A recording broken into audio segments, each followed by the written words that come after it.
له یو څه ځنډ وروسته نن یو ځل بیا په اسلام آباد کې افغان کډوال د پولیسو لخوا نیول شوي دي.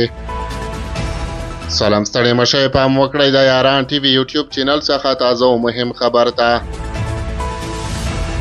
په اسلام آباد کې پاکستاني پولیسو هغه افغانان ونیول او له ځان سره یې بوتلل چې د ویزې موده یې بشپړه شوې وه.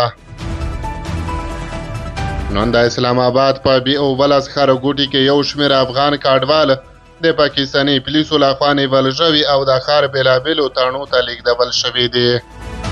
دغه افغان کډوال چې تر ډیره نورو هیوادونو ته د تګ دوسیې تر کار لاندې دي، په پاکستان کې د ویزو د نشتوالي له امله پولیسو نیولي او ګواښ کړی چې دغه کسان به له تورخم او سپین بولدک له لارې بیرته افغانستان ته واستوي.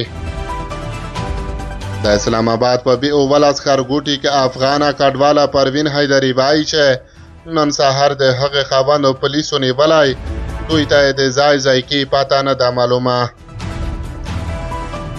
هغې رسنیو ته ویلي چې زه د 3 ماشومانو مور یم، ماشومان مې هم کوچني دي.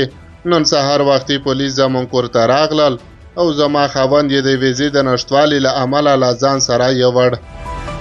د هغه له ویزې یوازې 1 اونۍ اوښتې وه. موږ د نوې ویزې لپاره هم غوښتنلیک وړاندې کړی و، خو تر اوسه پاکستان حکومت ویزا نه ده راکړې. اوس حق حیرانه یم که خاوند مې بیرته افغانستان ته استول کېږي، د وړو ماشومانو برخلیک به مې څنګه شي. په اسلام آباد کې ګڼ افغانان نورو هیوادونو ته د تګ لپاره دوسیې لري او د هغوی د منلو چارې هم تر کار لاندې دي، خو کله چې د هغوی د ویزې موده بشپړېږي نو د پاکستان پولیسو لخوا نیول کېږي او له تورخمه د اړولو ګواښونه ورته کېږي. څو میاشتې وړاندې هم ګڼ شمېر افغانان د ویزې د نه لرلو او یا د ویزې د مودې له بشپړېدو وروسته له ورته برخلیک سره مخامخ شوي وو.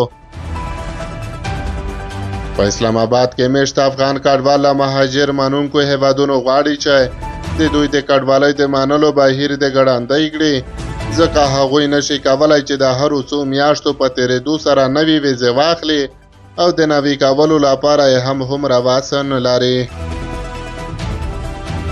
په پاکستان کې د هر کډوال ویزا په لومړیو کې د 1 میاشتې یا هم 2 میاشتو لپاره وي. له هغې وروسته هغوی اړه دي چې د اوسېدو 6 میاشتنیو ویزو د اخیستو لپاره نوي غوښتنلیکونه وسپاري، خو د اوسېدو د 6 میاشتنیو ویزو لپاره هم دوی اړه دي چې د هرې ویزې ترلاسه کولو لپاره له 100,000 څخه تر 25,000 پاکستاني کلدارې پورې لګښت پرې کړي چې دغه چاره بیا د ګڼ میشته کورنیو لپاره حمله ماتوونکې ده. په ټوله کې افغان کډوال له ملګرو ملتونو او نورو هیوادو په تېره بیا د امریکا له متحده ایالاتو څخه هیله لري چې د دوی د کډوالۍ بهیر د ګړندی کړي او دوی د نور له دغه ستونزو او کړاوونو څخه وژغوري.